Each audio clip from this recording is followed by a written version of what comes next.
lokacin da kaga mutum a lalace, a wargaje, a haukace, to za ka samu ni'imar da Allah ya mishi ya gagara.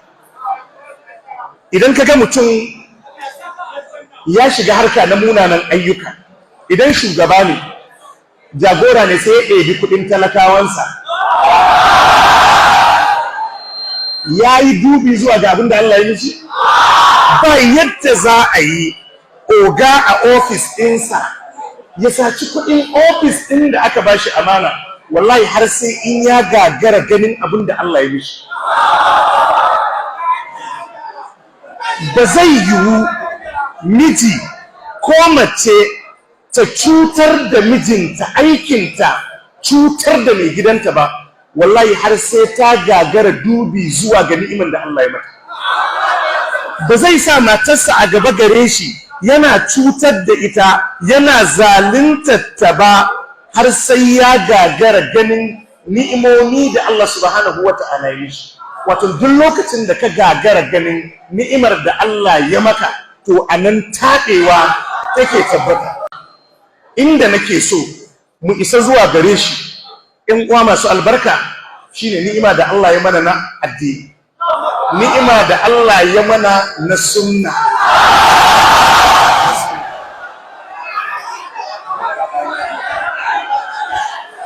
Ni'ima ce ta Allah.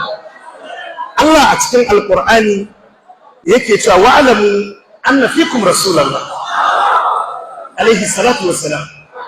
Allah ya ce ku sani a tsakaninku akwai manzon Allah, akwai jagoranku, akwai annabinku, mai gidanku.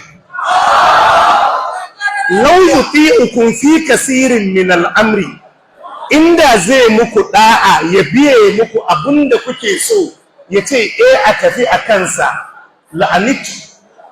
Law yuti'ukum fi kasirin min al'amri, haka ne ko? La'anitu. Da kun taɗe, da kun halaka. Sai Allah ya ce walakin Allah habbaba ilaykum al-iman. Amma Allah sai soyantar muku da imani.